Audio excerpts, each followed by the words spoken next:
Réunion entre l'État et le secteur privé pour redéfinir de nouvelles bases pour la relance de l'économie nationale. À suivre également dans ce magazine la mise en place d'une société de gestion de manganèse, une société qui va désormais valoriser cette matière première. C'était le sommaire. Madame, Monsieur, bonsoir. Ravi de vous retrouver une fois encore pour ce magazine. Transformer structurellement l'économie togolaise en se basant sur un meilleur partenariat entre l'État et le secteur privé. Le gouvernement en a fait une priorité, un enjeu de développement, ce qui nécessite un dialogue régulier entre les deux parties pour mieux orienter les objectifs par rapport aux défis face aux différentes crises que traverse le monde. C'était l'essentiel des discussions du comité de concertation État-secteur privé le jeudi dernier. Discussion suivie par Ulrich Amiga. Une crise sanitaire due au Covid-19 qui a duré des années avec son impact sur divers secteurs d'activité. La menace sécuritaire, la crise alimentaire, les effets du changement climatique, difficultés de financement des entreprises entraînant une faiblesse de l'économie nationale. Entre autres situations régularisées au cours de l'année 2022 grâce aux réformes opérées par le gouvernement pour une transformation structurelle de l'économie togolaise. Un défi tant pour l'État que pour le secteur privé afin d'assurer une croissance inclusive et la création d'emplois. 2022, disons que c'est plutôt positif. C'est un redécollage qui est en train de s'opérer et tous sur le tableau sont en vert. Nous sommes en route pour l'industrialisation. C'est un facteur très déterminant pour le secteur privé. Nous avions les matières premières. Il faut que nous puissions nous-mêmes les transformer sur place. Et nous savons qu'à travers l'industrialisation d'un pays, tout s'entend. Aujourd'hui, notre regard se tourne de sortir du lot des opérateurs économiques, des champions d'industrie, des champions nationaux. Malgré ces nombreuses crises, le Togo a maintenu le cap des réformes destinées à renforcer la compétitivité de son économie et la qualité de sa croissance. La dernière revue nationale de mise en œuvre des réformes fait ainsi ressortir une performance encourageante avec un taux d'exécution physique de 75% et celle financière à 68%. Une dynamique conjuguée aux mesures ciblées mises en œuvre par le gouvernement permettant d'assurer à l'économie togolaise une grande résilience. Au titre de l'exercice 2022, le taux de croissance ressort ainsi à 5,8% avec une inflation contenue à 7,6% à fin décembre 2022 et qui est expliquée principalement par la hausse des prix des produits alimentaires, bien sûr, des transports, le logement, l'eau et le gaz. Ces efforts sont reconnus par nos partenaires dans leurs différents classements sur la bonne gouvernance.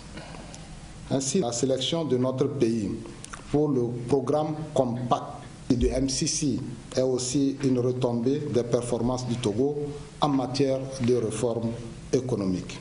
Le programme Compact with Africa, où notre pays est l'un des rares pays aussi de la sous-région à y être admis. Je voudrais également saisir l'occasion pour me réjouir de la récente visite du président du groupe de la Banque mondiale à Lomé, qui témoigne de la solidité des liens entre notre pays et ses principaux partenaires. Je voudrais saluer à ce titre le leadership de son Excellence M. Faure Essozina Gnassingbé, président de la République, qui a su donner les impulsions nécessaires afin que le cap des réformes soit maintenu. Le bien-être du secteur privé, primordial dans le développement du pays, ce qui nécessite un environnement des affaires sain et en constante amélioration. L'État togolais l'a inscrit au rang des priorités de la feuille de route gouvernementale 2020-2025. Notre engagement est d'accompagner au mieux leur développement au travers d'un environnement des affaires sain et en constante amélioration. À ce titre, je voudrais revenir sur l'un des temps forts de l'année 2022, à savoir la redynamisation du dialogue fiscal entre l'État et le secteur privé. Ce dialogue, voulu par les plus hautes autorités de notre pays, est la clé pour construire une relation de confiance entre les entreprises et l'administration fiscale. L'ambition du gouvernement est d'avoir un cadre fiscal efficace permettant une collecte optimale des recettes qui n'entrave ni la croissance, ni l'emploi, ni le potentiel de croissance des entreprises. L'année 2023, celle de grandes perspectives pour l'économie togolaise. Une enquête de satisfaction du secteur privé, mais aussi l'organisation de la première édition de la Journée nationale du partenariat. Des initiatives du gouvernement pour examiner les axes d'amélioration à mettre en œuvre au profit du développement du pays. 21,335,5 milliards de francs CFA, c'est l'encours de la dette publique des finances des pays de l'UEMOA au titre de l'année 2022. C'est ce qui ressort du rapport sur la politique monétaire dans l'espace communautaire. Qu'est-ce qui explique ce déficit et comment combler ce gap? Les réponses avec Sandra Aziagbe. La gestion des finances publiques dans l'espace de l'UEMOA en 2022, soldée par un déficit budgétaire. Les signaux au rouge. Une situation imputable aux mesures prises par les États membres visant à préserver le pouvoir d'achat des populations et de la poursuite de l'exécution des programmes d'investissement public. Ainsi, le déficit budgétaire s'est établi à 6 917,7 milliards ou 6,4% du PIB à fin décembre 2022 contre 5 435,3 milliards ou 5,4% du PIB un an auparavant. Toutefois, les partenaires extérieurs ont assuré par la mobilisation de ressources sur le marché financier régional le financement de ce déficit public dans une moindre mesure portant l'encours de la dette publique à 21 335,5 milliards à la fin décembre 2022, soit 57,9% du PIB après 54,8% un an plus tôt, selon le rapport sur la politique monétaire dans l'UEMOA.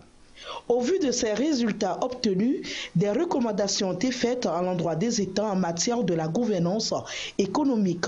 Selon les perspectives économiques de l'Union, la croissance ressortirait à 6,5% en 2023 et à 7,0% en 2024, en lien avec la bonne tenue de l'activité dans l'ensemble des secteurs. Ces projections restent toutefois sujettes à des risques liés notamment à l'évolution de la conjoncture internationale, la situation socio-politique et sécuritaire ainsi qu'aux effets du changement climatique.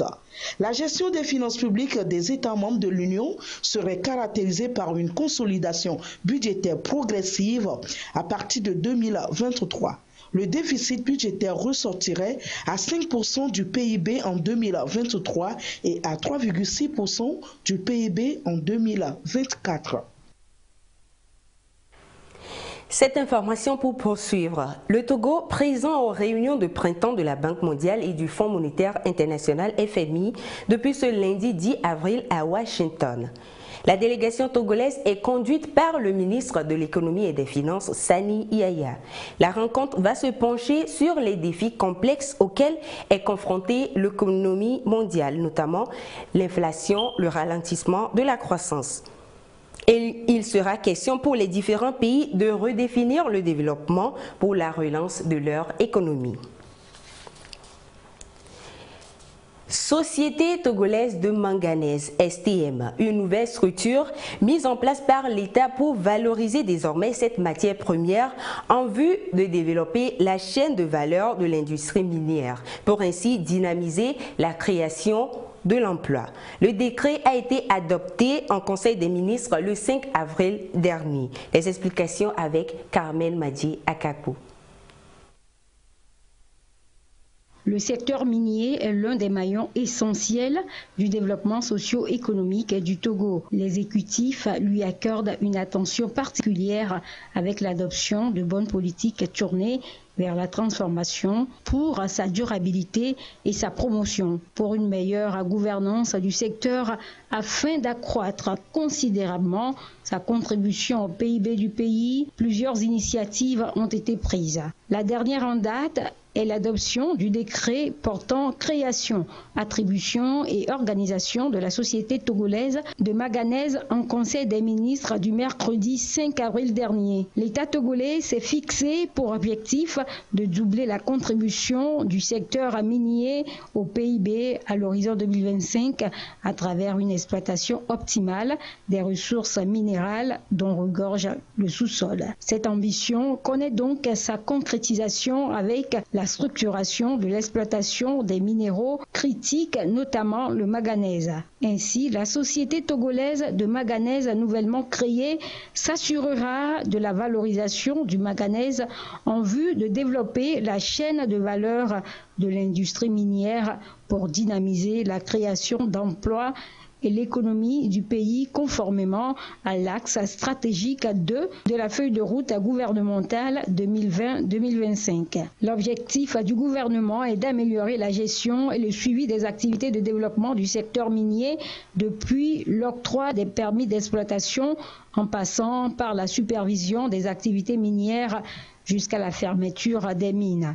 La finalité est aussi de moderniser cette industrie pour transformer l'intervention de l'État pour devenir une autorité de planification et de réglementation qui surveille et oriente le développement du secteur. Même si le secteur minier est caractérisé par la présence historique prédominante du secteur public dans l'exploitation du phosphate. Les investissements du secteur privé sont de plus en plus nombreux et tendent à accroître la diversification en entraînant l'exploitation d'autres types de substances minérales comme le manganèse, la pierre à chaux, le fer et le marbre dolomitique.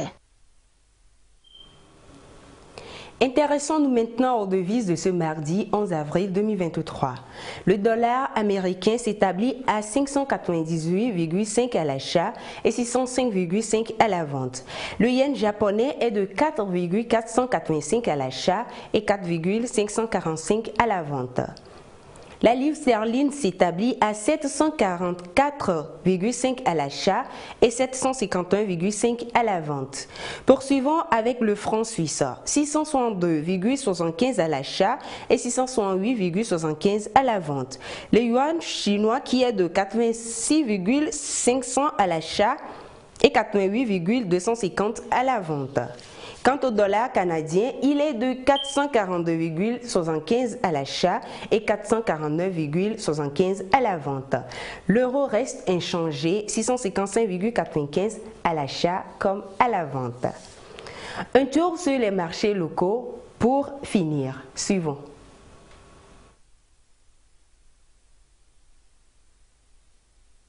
Les prix des céréales et du gari se déclinent comme suit sur les marchés du pays.